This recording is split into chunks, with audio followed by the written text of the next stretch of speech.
the whole MDB community to stay efficient, to stay strong, and not to become complacent. So we have the great honor to have President Jin as our first opening keynote speaker. President Jin.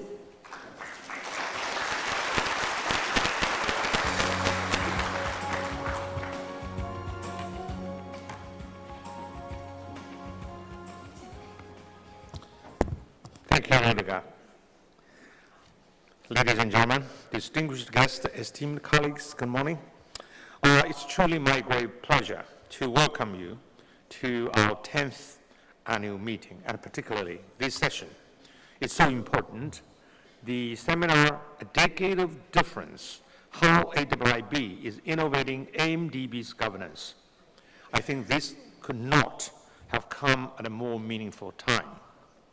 I remember when the founding parents came together to discuss the creation of a new multilateral development bank in the 21st century, with potentially developing Asian countries and developing countries of other regions would be the majority shareholder. The big question is governance. Without sound governance, nobody could believe it, and this institution would not thrive, would not do its function to implement its mandate to promote broad-based economic and social development in our member countries. When you, years later, walk into this building, our headquarters, with a huge rock standing over there, people say, my goodness, it's impressive. What is impressive is not the facade. What's impressive is not the interior decoration. It is our governance. And I also try to correct a misconception. The misconception was European countries, almost all the developed countries, came to join the bank. Please, that's wrong. European countries did not come to join the bank. European countries came to join in the making of this bank. That's a huge difference. All the rules, procedures, governance structure were created on the basis of consensus. And how could we possibly have completed the negotiation in less than 2 years? I think the answer is simple and straightforward. We all believe in good governance. So we had no difficulty agreeing on these kind of things. I was faced with questions, doubts, misgivings, all these kind of things. But later on, when we have so many experts from other developed countries gathered in the hotel in Financial Street, we discussed what? Environmental and social framework. With the first-class international experts coming to offer their ideas. And I talked to some European participants, like Rudiger, say, I believe you take this very seriously. But, of course, at that time, governance, international best practice was still the rhetoric or narrative. What's important? It's not the narrative, it's not the rhetoric. It's solely the work we do to build this bank on a firm, modern governance structure. So when China was proposed this idea, inviting ASEAN countries to join, the biggest question is how we can work out this bank on a solid governance structure. So when I invited Natalie Lichtenstein, an American lawyer with years of experience in the World Bank, to draft the Articles of Agreement, some people saw it was very serious.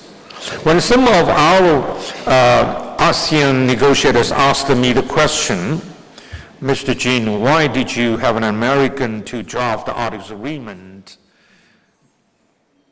when the United States was not likely to join?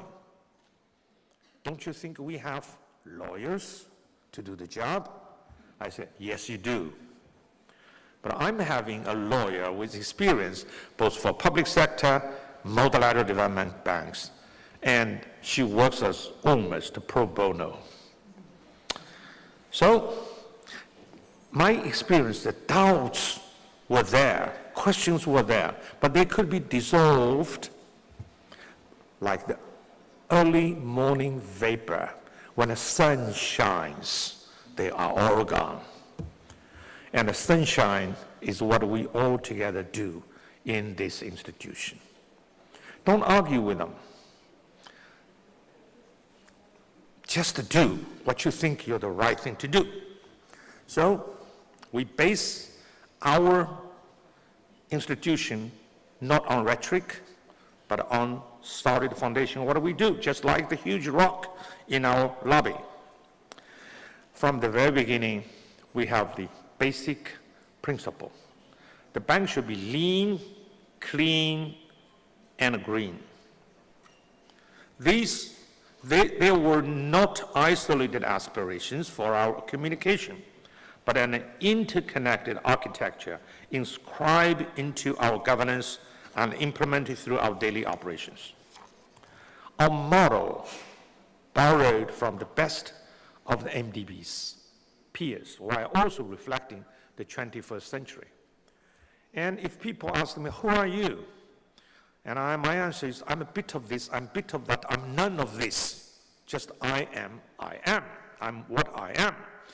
Because if we copy or clone a well-established institution, no matter how great it is, we should understand we are doing something in the 21st century and into the IT, AI era.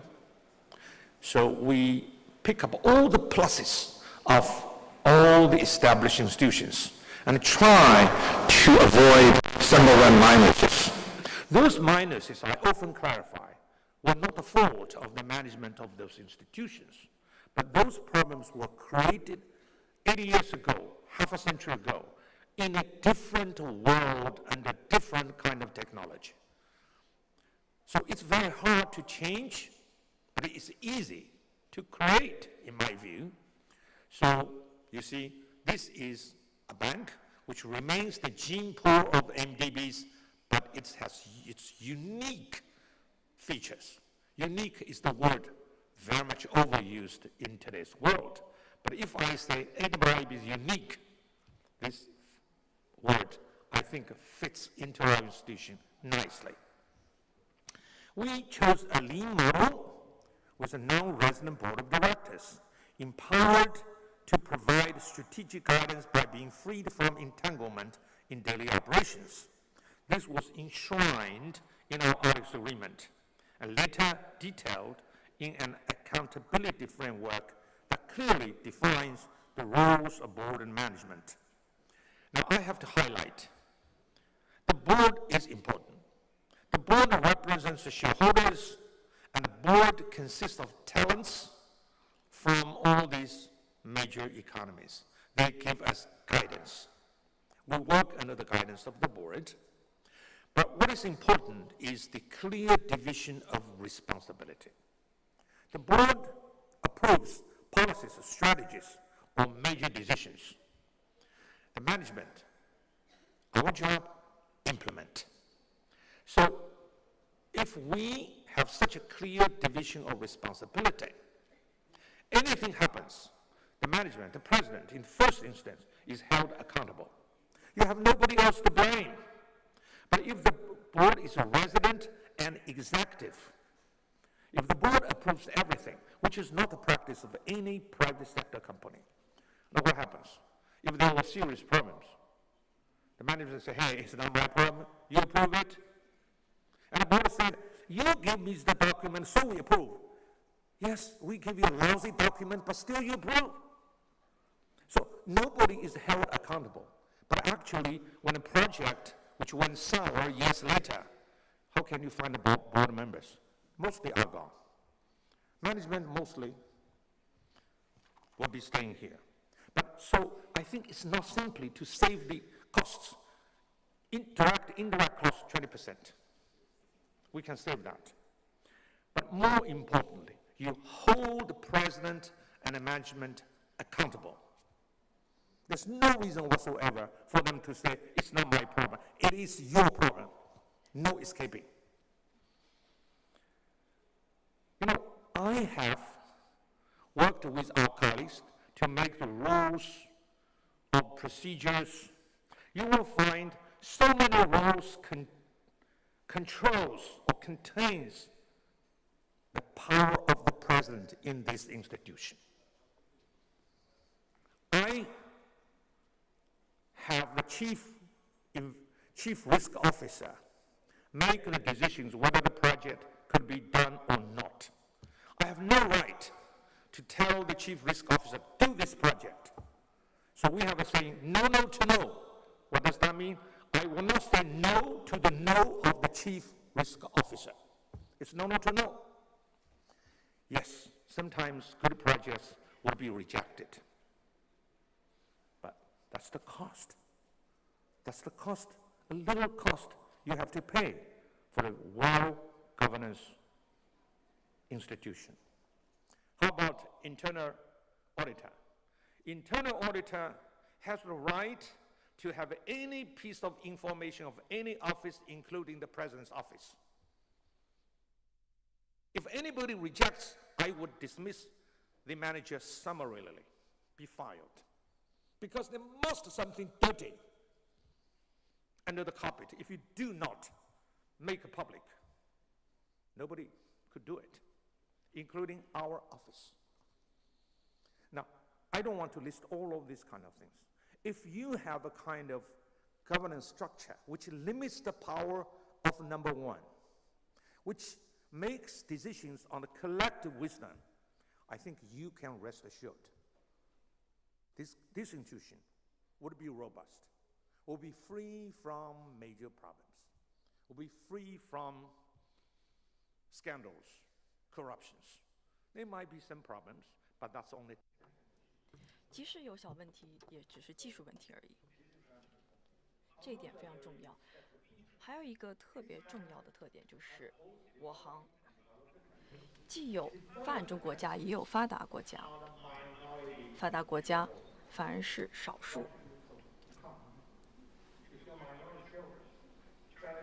那如果呢？这些发达国家占少数，而中国是最大的股东，为什么呢？但是呢，发达国家他们集体加在一起，其实是有这种集体的一票否决权的，就是绝大多数占75%。那如果发达国家 always try to work on the basis of consensus. Consensus reaching is important. I don't want to take too much time to encroach upon the turf of these excellent, panelists.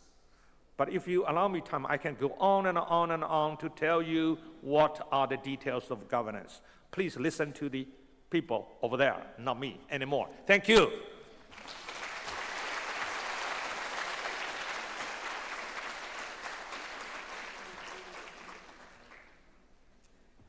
Thank you, President, for your inspiring introduction. We have an excellent lineup of panelists who represent different angles on this important topic.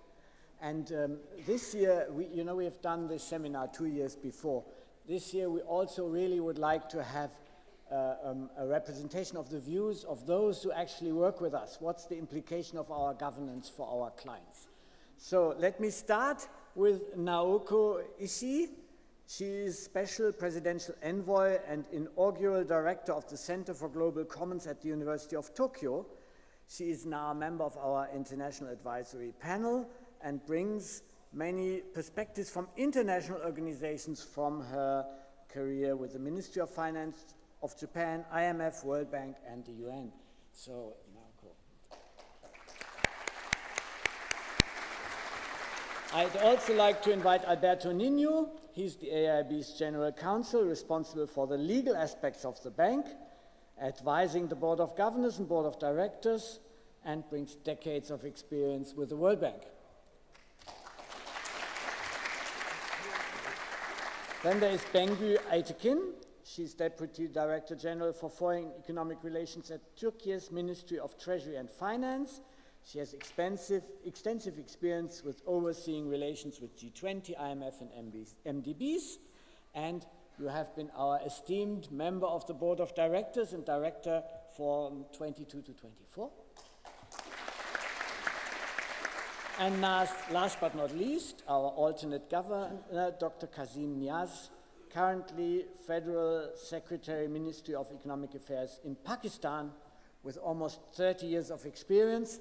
I've already asked my colleagues with 30 years of experience, you must have started with child labor because you're so young, but that it is, 30 years of experience, and he held various senior policy level positions within the government.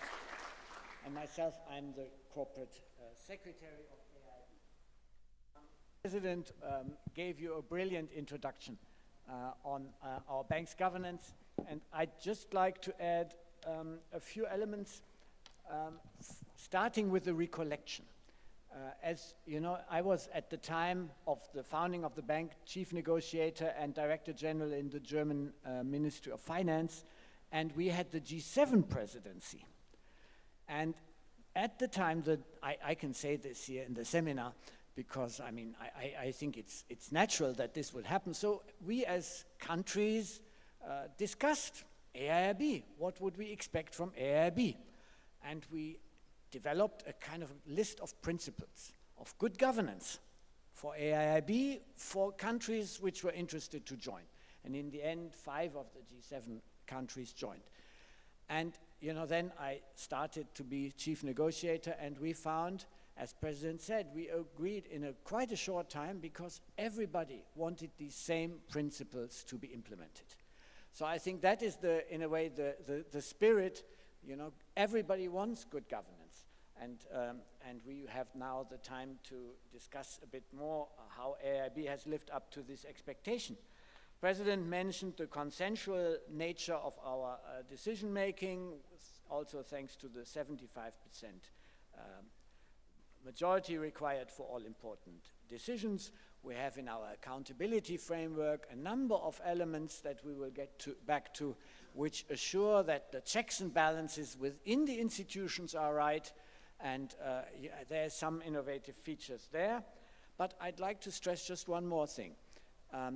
Our environmental, social, and governance standards are modeled on the other MDBs. We are part of the MDB family.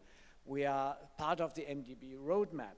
And so there are things that are different, and there are things that are similar or the same.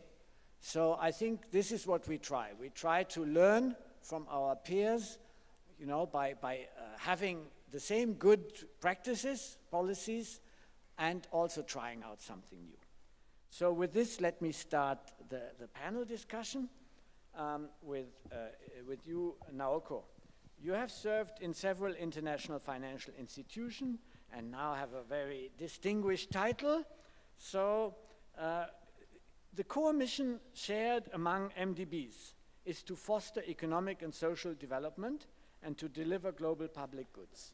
What role does governance play, to your mind, in facilitating the work of MDBs and delivering on their mission? Thank you, Ludogar. First, let me share with you a few thoughts that why I have been keenly watching the development of AIIB. When the discussion was actually happening, on how to create the AIIB, I was with the GEF in Washington, D.C., and I witnessed some of my good friends at the World Bank actually invited to join the AIIB. That like maybe Joachim is here, maybe not. That Natalie, that already mentioned by President Jin, and Steve Littler doing the ESG. There are quite a number of colleagues that kind of invited, and actually that agreed to join the creation of the AIIB. That already gave me quite a confidence and interest of this government, this bank is so serious about to create the better governance or the best governance part to MDB's standard. And I see that it's their passion, their commitment to really create the new one, but a very important one part to the other MDBs, but maybe, as President Jin also mentioned, something new, something unique, which will address the challenge this region and beyond is facing. So I'm actually trying to, understand what is this uniqueness and the newness, what is the governance, new governance of the AIIB, really help to deliver that mission. So let me share with you some thoughts. Most of the MDBs do have 80 years of history, or maybe 60 years of history. AIIB have only 10 years of history. So what's the difference? The difference is the landscape, the geopolitical context, or the environmental context has changed so dramatically last maybe 10 years. So it's a new challenge emerging, particularly from this part of the region. So the challenge is a global challenge because our way of economic development has been eating up the natural system of planet health. So there is a clash between economic development and the stability of the planet Earth. So how you can address this challenge? The challenge is signified through climate change, nature loss, and their impacts on the health of the people. So this needs a huge paradigm shift. And we need to really challenge the ongoing economic system, how you can bring the new paradigm shift to the current way of doing business. So the AIIB, because it's newly created, it has a history of 10 years. It's very well fit to address this new challenge. And this challenge is so acute, particularly in this region, because Asia still needs to grow rapidly with equality, and but green and clean. So how you can really do it? So then I found that President Jinte's banks, the philosophy of the development based on the broad-based infrastructure and really work with the client government to come up with a strategy to how to nurture the capitals they do have.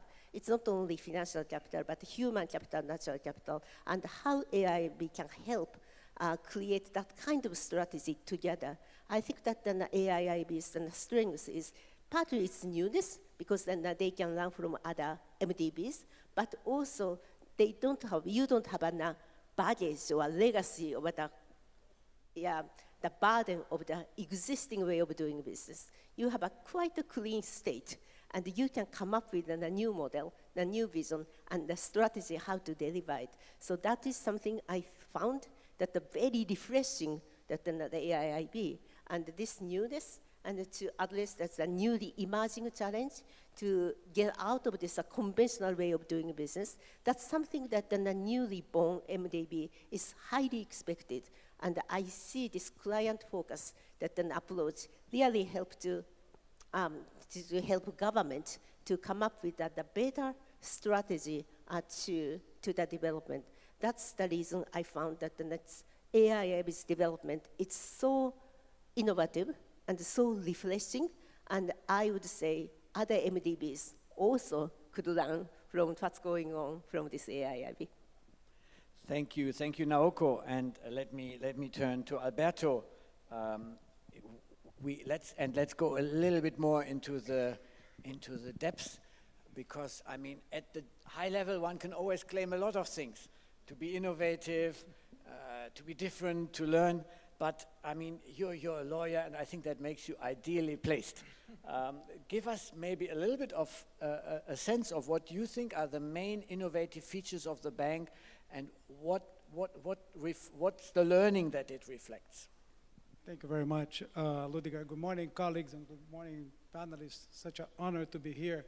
I've been part of this history for half of the decade, and I walk into the gigantic shoes of my predecessors, my two previous general counsels, including the designer, Natalie. I was joking with President Jin when he came down that he can almost disband the panel because he already summarized everything about AIIB. Such is the granularity and the passion that he has for this bank. And I think we all feel very privileged to serve, with this passion when we come to AIIB.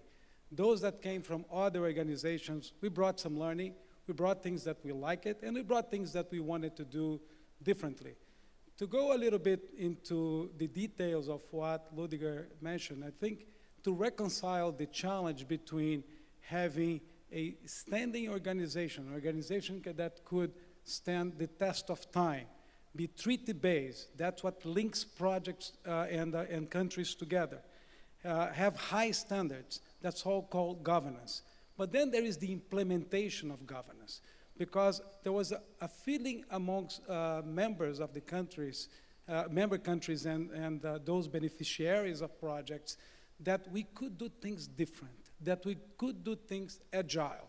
Otherwise, it would beg the question, why another MDB? Why do we need another international organization? Every continent on Earth has, a regional bank, a regional development bank. And we have, obviously, the World Bank and the BRD and others. So what, should we try to do different? And then the first is to listen, to our client countries, to listen to our members, to take into account the experience of, their very long experience. Not to, criticize, but to say, well, what constructive criticism can look, like in practice. So one is environmental and social frameworks for our project. Sustainability and sustainable development is very part of our articles of agreement, our charter. That's, what we lawyers and all the others, we have to follow. The second is that, how do you implement that? Do we have a prescriptive implementation, or we go by principles? And we decided to go by principles. That for environment and social, and that for procurement. That makes a gigantic difference. It relies on trust, and the trust that we can get from our board, but at the same time, judgment, and it has to be based on common sense, and it has to be based on experience. The third thing that I would cite, Ludiger, that is very important for this bank, it is something that is very close to you, and you manage, so well with our colleagues in the board, which is what we call the accountability framework. That is how we divide the roles and responsibilities in practice. Up to a point, a project needs to be approved by the board. Is everything has to be approved by the board, or are there areas in which the president can approve? So that's something that has been devised. The role of the independent accountability mechanism, which is called CEIU here. Here we have a different from the inspection panel and others in other organizations. We have a combination of evaluation, compliance, but also integrity all in one house. And also a mutual continuous learning. This continues to be a learning institution. It's 10 years, and we have learned a lot. But we have, ways to go, and there are areas that we are taking into account with the help of events like that, with questions that are made to us. I'll go into two final points, which is different from other organizations, if I may, Ludiger. One is open procurement and open staffing. It doesn't matter if this is an organization that started with 20, 27 members, and now we are proudly with 100 plus, 102. We can really have procurement, hiring people, from all over the world. It doesn't matter. So if qualified staff on a merit basis, or suppliers or consultants, it doesn't matter which country you come from, you can do business and you can interact and benefit from the relationship with AIIB. I think this is a very significant change from the others. The final point I want to make is that, yes, we are not the original infrastructure bank. The original infrastructure bank was the World Bank, created in 1944, International Bank for Reconstruction. Development came much later.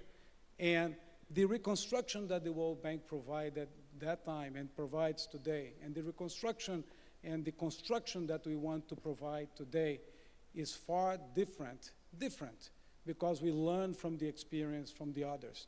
And I think we have other opportunities, Ludiger, throughout the panel to talk about more exciting opportunities that we are introducing in AIIB. So for example, digital, and why it's okay for AIIB to work with non-regional members, because it benefits non-regional members. I'll get to that in a moment. Thank you. Thank you, Alberto, and I'd like to add two things, because the President talked about accountability. In our bank, President signs off on many projects, and that gives responsibility to President and management. But President is also accountable. There is a performance review of the President. We are the only MDB with a serious performance review of the President. And that's linked to the performance review of the Vice President. I can tell you it's a serious exercise. We are walking the talk, not only performance evaluation of the lower staff, also of myself.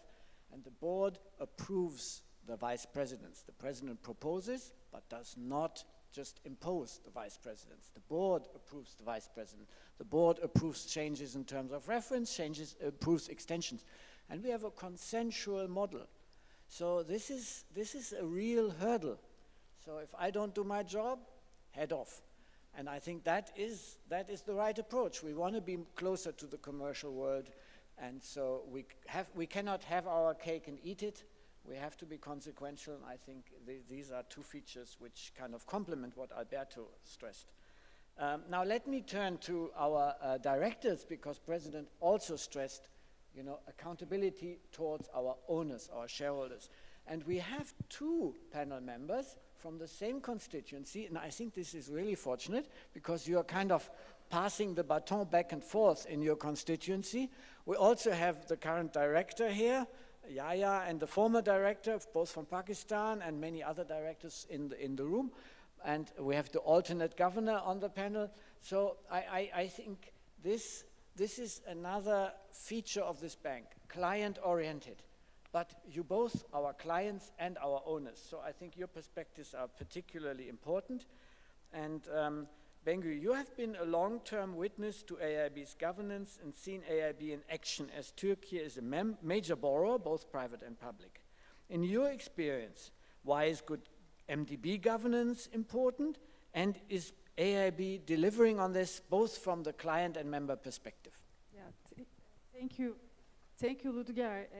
I've had the opportunity to see AIIB from multiple perspectives as a board member helping shape the strategies, and as a representative of Turkish Ministry of Treasury and Finance, coordinating with other multilateral development banks, and as someone from a country that borrows from AIIB, seeing its work on the ground. And all these angles say one thing crystal clear: good governance is fundamental, not just for credibility, but for results. And how does all this come together in practice? Let's have a look at AIIB's governance model. Think of governance like driving a car. A resident board is like the driver of a classic sports car, fully hands on the wheel, feeling every bumps, turns and twists, making quick decisions. They are right there in the moment, handling the issues now. Non-resident board is more like Tesla's autopilot. You are not behind the wheel all the time, but they are constantly monitoring the entire journey, adjusting the route, making sure that the car is safe and efficient toward the destination without the need of control every second. Both models have a merit, but for an institution like AIIB, which is designed to be efficient, responsive, the non-resident board is like the smart autopilot. The non-resident board model of AIIB provides the strategic guidance and a wide range of long-term range of perspective. and it also to keep the bank on course while leaving day-to-day management to the management team. What makes this model work smoothly is the accountability framework Ludger and Alberto have just referred to, which the board adopted in 2018. As Ludger described, accountability framework spells out the roles. The board sets the rules and holds the president accountable while not micromanaging and leaving day-to-day activities to the management. And the president runs the bank, adopts most of the projects while leaving the big ones to the board's review. This framework is like the autopilot's dashboard. It provides the board to be in control and informed without needing to take the wheel every minute. And when you look at AIIB's governance model, it stands out as hybrid. It blends the aspects of several multilateral development banks with commercially more aligned banks. It truly provides the necessary discipline and flexibility to address the dynamic needs of the countries. The board has been highly engaged in the policies shaping the policies of the bank. It has adopted several initiatives like interim operational hub, emergency response approach, and last year it was also active in policy updates in energy, financing, risk management, health, gender, climate focus, and global presence. Tools like corporate strategy and sectoral strategies help set the destination, and regular portfolio updates show us how we are tracking toward that mission. And when we talk about the mission of AIIB, which is infrastructure for tomorrow, governance is not a technicality. It's the engine that makes the mission credible, adaptable, and truly global. Let me stop here. Thank you. Thank you, Bengu. I like your images. Now, let me turn to Dr. Kazim. How does your country see AIIB and its governance? Do you feel that AIIB model of consensus orientation and the strong weight of emerging and developing countries is making a difference for you? Thank you very much, Vice President Ludger.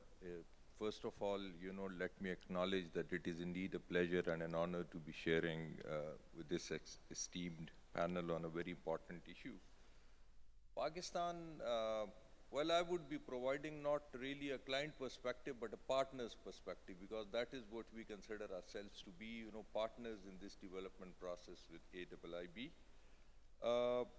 We view Asian Investment Infrastructure Bank as a strategic and very valuable partner in the development process. And this is particularly because of the inclusive governance structure and the consensus-oriented approach that the bank has. Pakistan is a founding member of the bank and sees it as a very important and valuable multilateral institution supporting its sustainable infrastructure, energy, and urban infrastructure needs.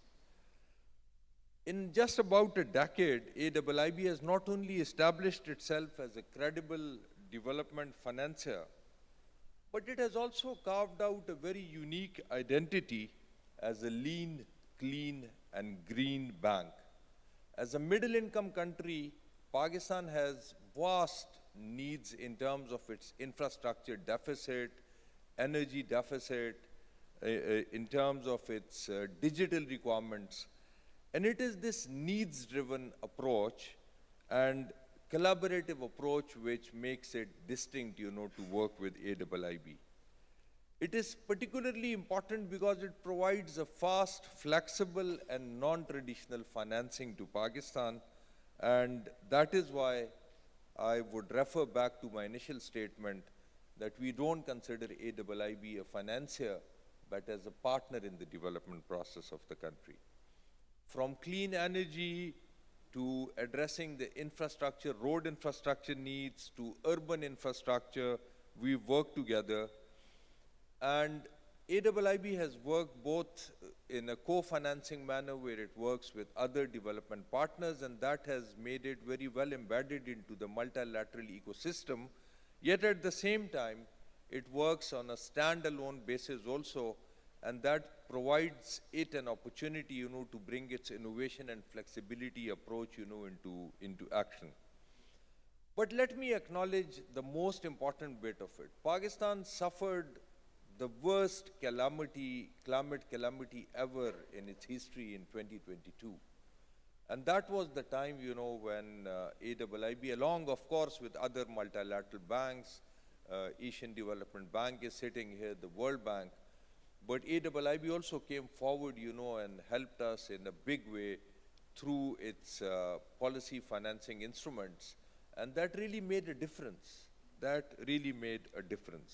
So as Pakistan faces the harsh realities of climate change, manifested in the form of floods, heat waves, the Gulf phenomena, water stress, we are looking forward to AIIB to work with us in a very climate-smart infrastructure development, adaptation financing, and also risk-informed investments.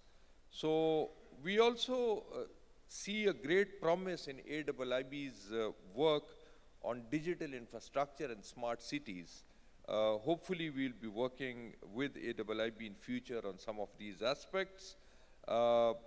In the end, I would just like to refer to a few projects, like, we have a big urban infrastructure metro project. We have road infrastructure, not only working on internal connectivity, but also addressing regional connectivity issues. And we are also working in the spectrum of digital architecture. So let me conclude by saying that AIIB represents multilateralism that works not by replicating old models, but also building a new development compact rooted in mutual trust, shared priorities, and future-facing action. Our experience with AIIB confirms that decision-making is a participatory process and not prospective or someone telling us solution to our problems. As a developing country, this gives us confidence that our development aspirations are taken very seriously, and that AIIB's strategy is one that we have helped to co-design. Thank you. Yeah, thank you very much. I think you've given us one of the best compliments you can give us. You call us a partner. That's what we want to be, a partner. And maybe recalling an anecdote from Pakistan. I visited Pakistan a good year ago. It was a great visit, my first time to Pakistan. One of the experience was one of these big round tables, with donors around the table and government officials. And it really, it was really impressive. It was my first one. It taught me one additional lesson.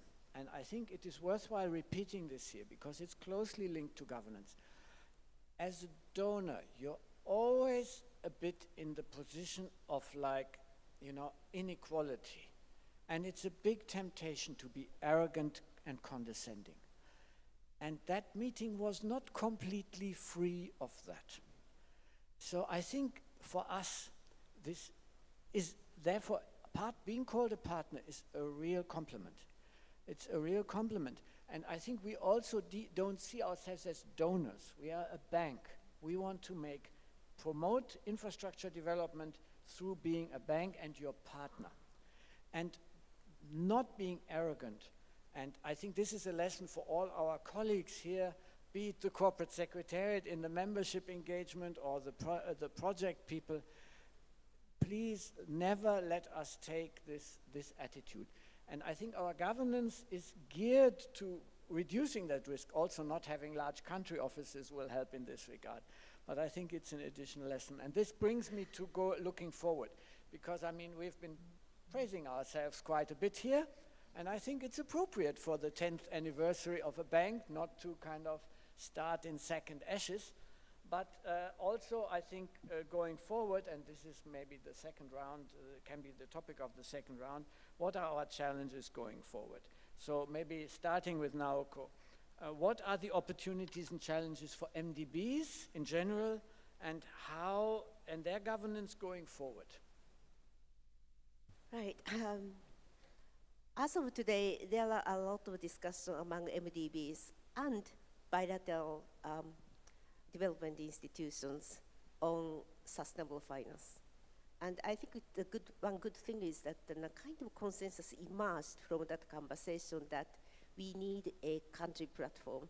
This example of Pakistan actually suggested to that the country has to be a driver's seat.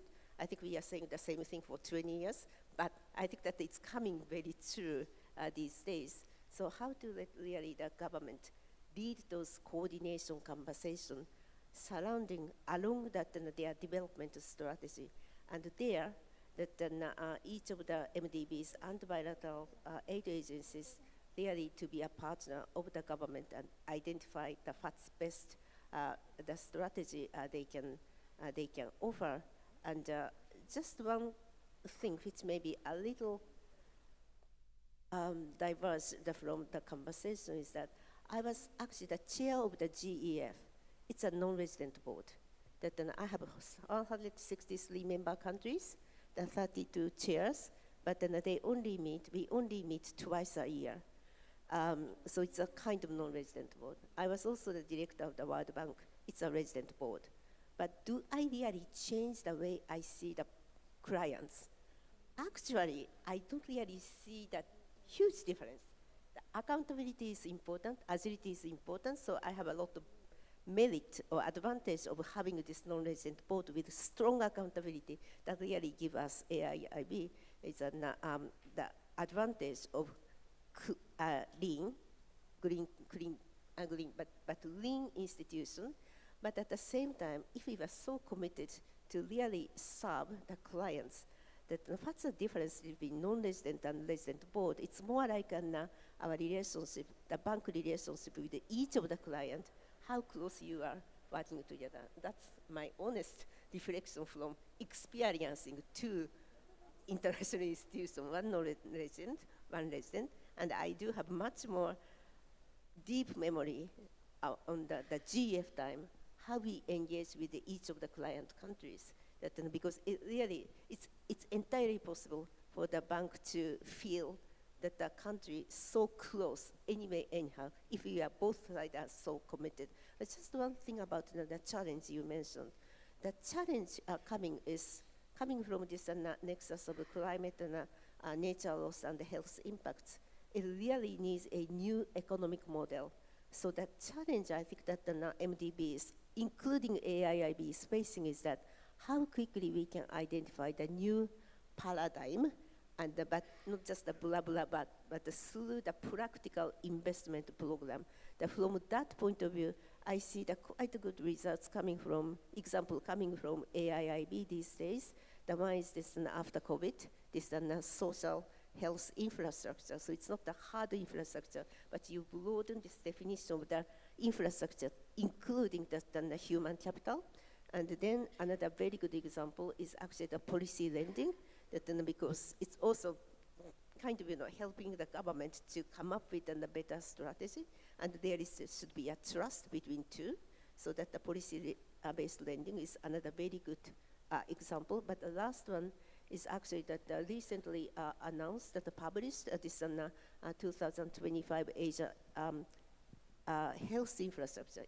So that is a combination of that are built on new challenge of climate, nature, and health, but still that then also provide a concrete example of how investment can help to address those trilemma or trilateral challenge. So I see you have a really a good example. And because of this maybe good governance system, you have already demonstrated the advantage of this bank.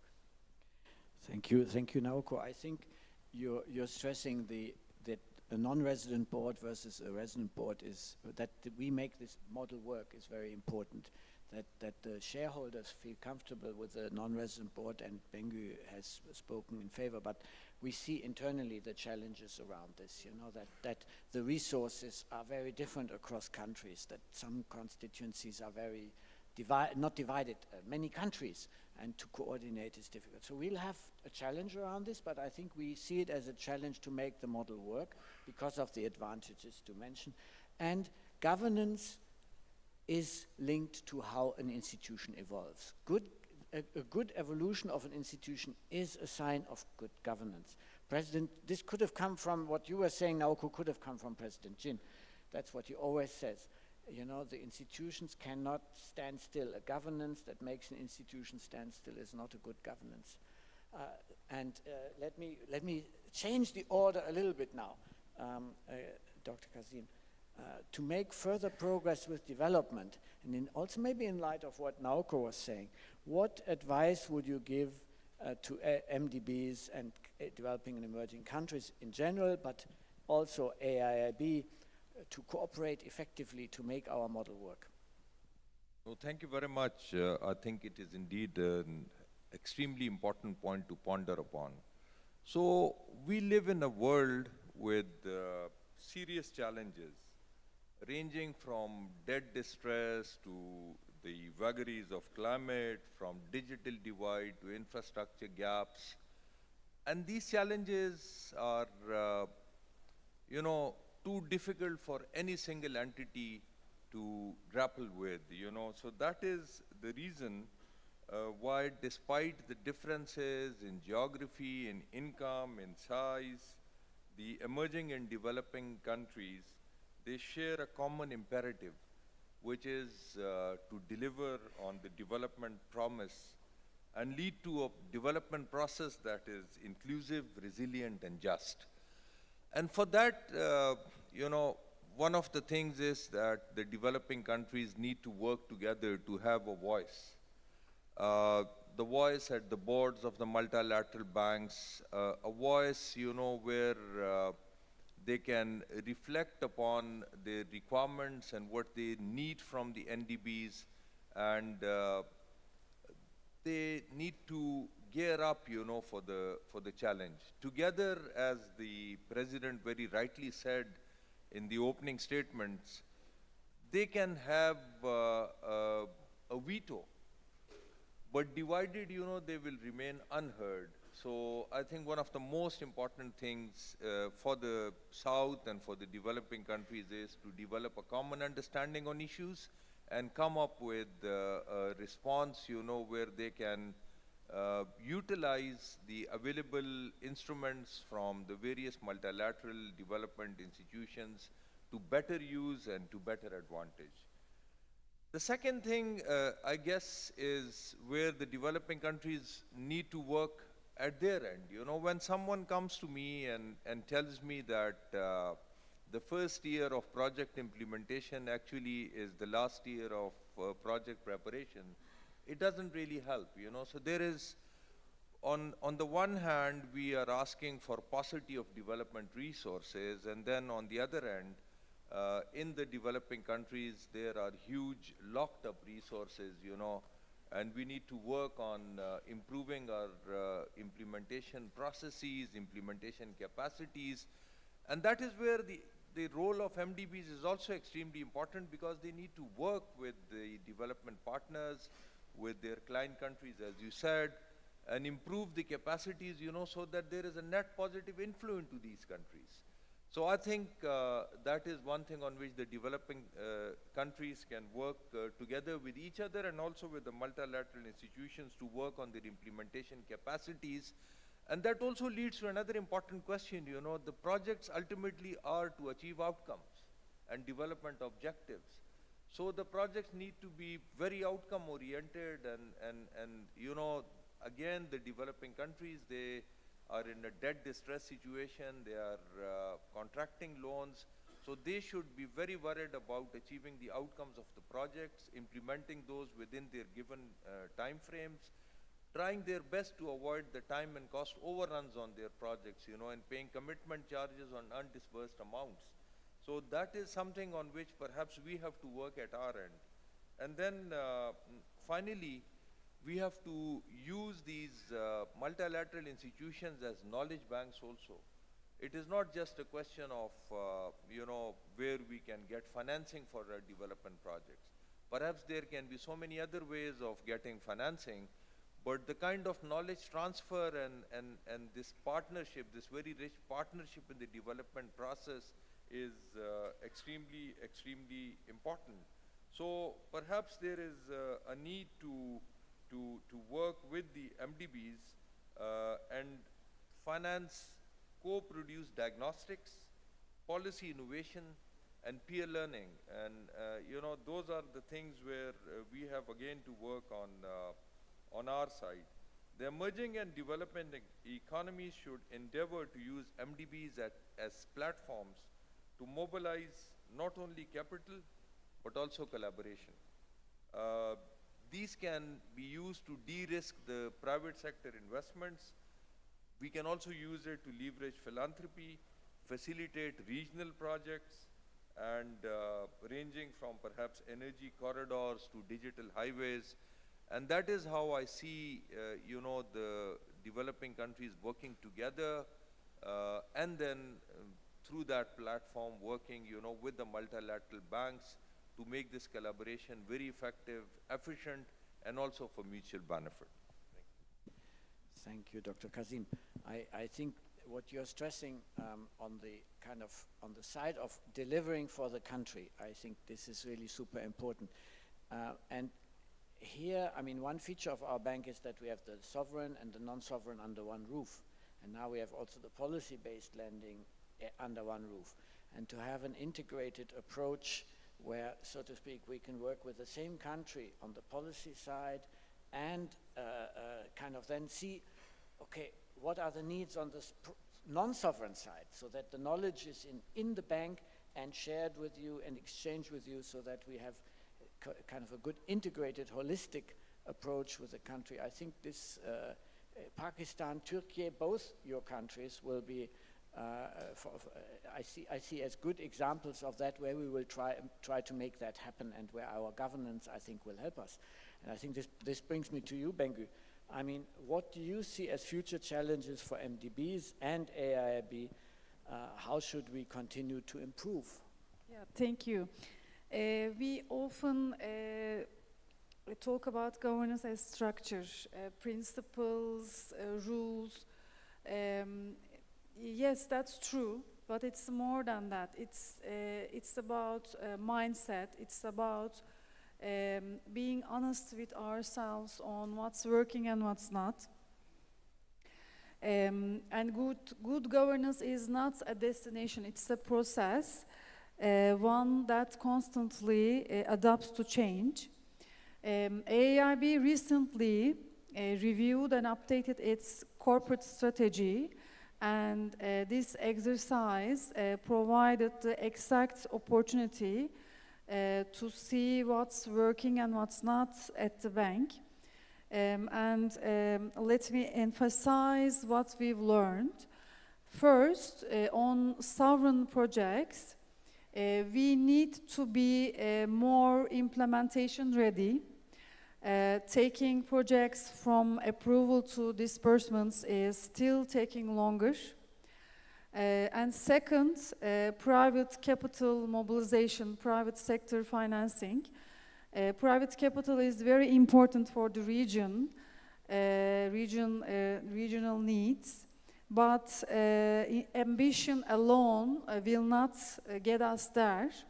We need stronger instruments, clearer risk-sharing mechanisms, and better alignment across teams. Governance here means enabling action. Third, and this is critical, we need to be closer where the work happens. Being present on the ground strengthens everything, from project design to implementation to supervision and responsiveness. We cannot solve everything remotely. A small, smart country presence could be a game changer. How does AIIB show good governance in action? Let me share an example from Turkey. AIIB extended its first ever financial intermediary loan to Turkey, to one of Turkish National Development Bank, TSKB. And I view this as a governance test case. AIIB worked closely with the client, with the local community, with the end borrowers. It wasn't a box-ticking exercise, it was a real dialogue. The bank, TSKB, implemented the projects, the sub-projects, and AIIB set the rules and didn't walk away.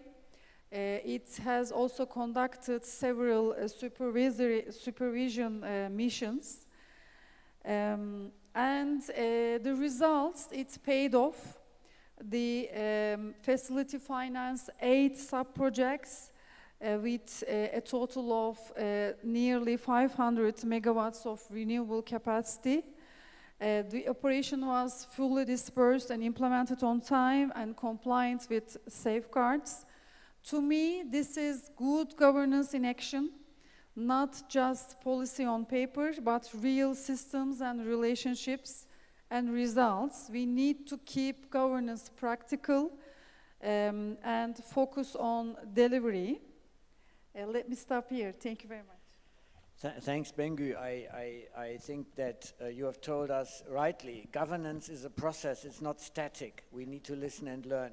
So Alberto, last speaker in the panel, we've heard a few things we should listen to and learn. What's your take?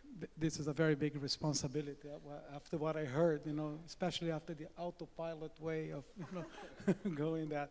But I think, like everyone else, every day when we pick up, our copy of the Financial Times, there is a new surprise. And we should, learn not to be surprised. So, following what my colleague said, adaptability, flexibility within the frame, and having the ability to explain to the board and be accountable for it, I think it's key in moving forward. There will be no prescription exactly on what to do. However, I believe that our charter provides that sufficient scope for us to serve our members. So it's a long road ahead. We cannot really anticipate the issues.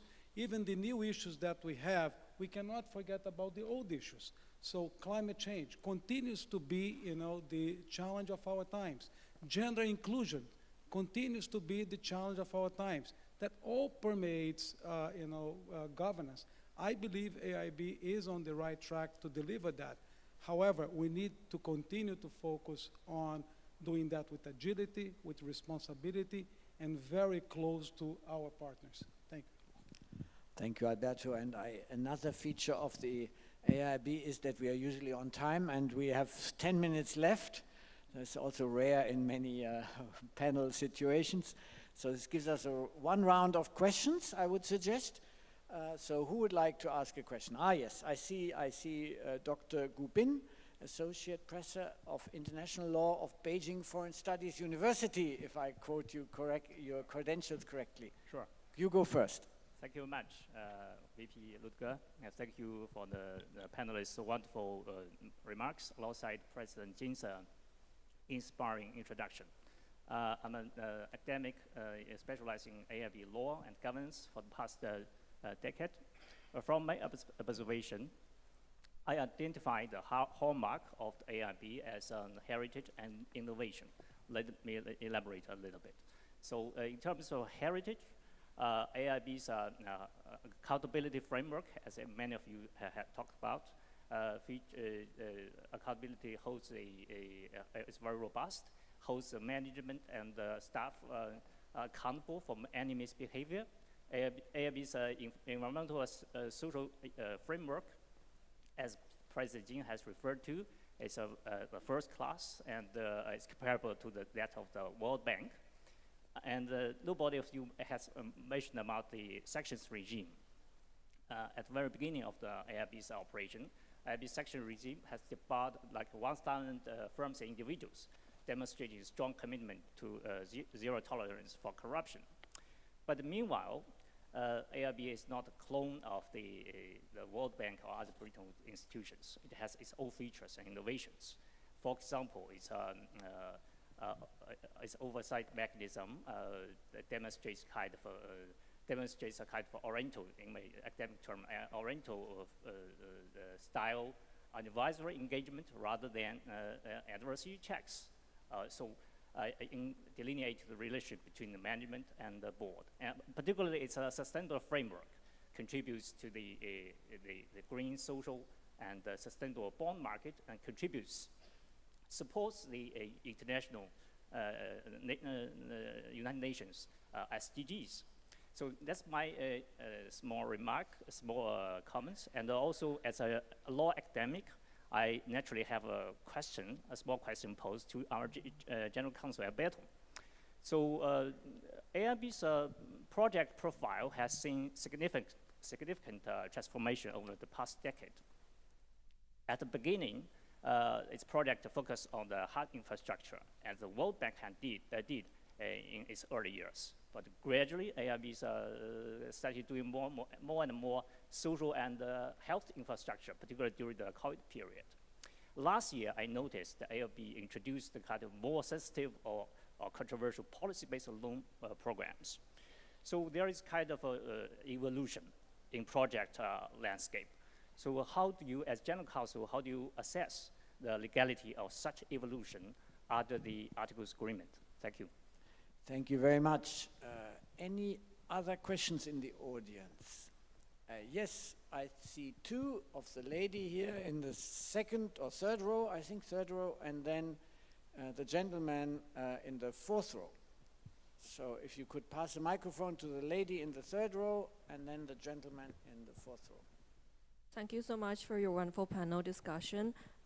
Because I work in tech and AI regulation, I'm just wondering if because I notice a big difference of digital infrastructure between developing and, well, between China and other countries. So my question is, are you in the future planning on going to fund like infrastructure such as data centers? If so, are you going to collaborate with private capital on this? Because as far as I understand, data security is quite a sensitive issue because each country wants to have their own data centers, right? So how does a multilateral lending facility going to address this issue? Thank you. Thank you very much. And Phil. Thank you very much. Thank you to the panel for a really fascinating discussion. Especially the points you made on the challenges and the opportunities that AIIB's governance model presents. I'd like to hear the panel's views on how AIIB can strike a balance between, on the one hand, ensuring that we have lean, efficient decision-making, which is good for our clients because it can speed up operations, it can reduce bureaucracy within the organization, versus, on the other hand, how the need for inclusive and representative oversight so that all of our members can have a voice in how AIIB operates. I'd be interested to hear your advice for AIIB moving forward on how we address that tension. Thank you. Thank you. I think these are three good questions. Any other urgent question? Then otherwise I would return to the panel. I think one question was directly addressed to you. Maybe the second and third question can be handled freely by the three panelists as they see fit. Let's be quick. I'll be very quick. Although as a legal question, there's some technical issues, we can take it outside. But basically, the first thing that we as lawyers, we look at our frame, the Articles of Agreement. And it is absolutely permissible to do at least 3 types of operations. We can do lending, we can do guarantees, and equity. So there are 3 types that we can do. And then we look against, the permissibility with our strategy. And health, like in the pandemic, climate change, in order to have healthy infrastructure, that's something that the policy has to have it right. You don't need only the investment. Nowhere in our articles it prescribes that you can only do what you call the hard infrastructure. Sometimes you need to have the policy correct in order to enable the infrastructure. This has been a very long discussion, back in the 80s with the World Bank, where there was a little bit of a mix whether this would be the role of the World Bank or the IMF, in terms of, monetary equilibrium. This has long been settled, and as long as the policy conditionality or the policy conditions are correct for a certain sector, it is permissible under the Articles of Agreement to provide this kind of loans. Thank you. And that's why the board unanimously agreed and supported this step. Bengu, maybe next. I can take the question with regards to the how to achieve balance in between diverse views. One aspect that really stands out at the board is the diversity of views of the board members. Regional members mostly emphasize for practical realities, local needs, and infrastructure needs and development outcomes. They really care about projects to be developed and to happen, roads, water, all these projects to happen on time. And they do not want to be in complexities, or in delays. They want the projects to be fastly delivered.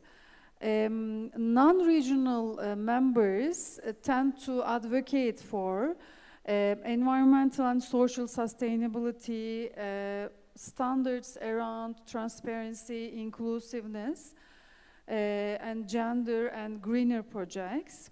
And both of the sides, regional and non-regional members, bring diverse but equally valid perspectives to the table. And one example that comes to my mind is the creation of the special fund window. During that period, regional members wanted to reach out to the donor financing, their much needed financing for their development needs, and the region and the non-regional members were also on board, because this facility was fit for their push for their concessional finance and for more targeted development outcomes. But regional members made one thing very clear. They didn't want a system that donors alone decide on where the money goes. So the management found the balance with that in mind, and designed the facility accordingly, where donor financing is ensured, and regional consent is also taken for each project, for each allocation of the fund. This is a good example that shows good governance in action, different perspectives, one solution, and everybody moving forward together. Indeed, Bengu. External contributions under AIIB governance is another very innovative feature of the bank. Dr. Kazim. Wanted to contribute on the issue of balance between having a lean governance structure and then efficiency, collaboration, and participation. So while we've all agreed here at a non-resident board of executive directors, but I think with the growing portfolios and importance of the portfolios in many of the regional countries, I think at some point in time AIIB would have to seriously rethink about its presence in the various member countries, if not in the countries, then at least at the regional level, because that would be warranted, and that is the kind of balance that has to be struck in the coming days between a lean governance structure and then the requirement to have greater presence. Thank you. Indeed, a big challenge. Naoko. Final word. Well, I don't really have much to add this rich discussion. I just want to congratulate on everybody the election of the new president, the female president, to the MDBs, which is very unusual. And I just want to see that this bank will be stepping forward further under her leadership. I had an opportunity to work with her when I was a GF. She is a governor, so that I see that the great leadership is coming, so that we will step further. Thanks. Indeed, Naoko, thank you. We are very much looking forward to that as well. But right now we still have our old and, as you've seen, greatly spirited president. And on the question of on the data centers and other innovative projects, that's indeed very much what the AIIB likes to do, what likes to go into. You can see a couple of such projects on our website. And we are out of time. Thank you for all staying around for so long, and it shows hopefully you have, we did an interesting session for you. I hope you've learned something about AIIBs Governance. Please spread the word. Help us to become more known, and hope to see you around in further sessions here at our annual meetings. Thank you.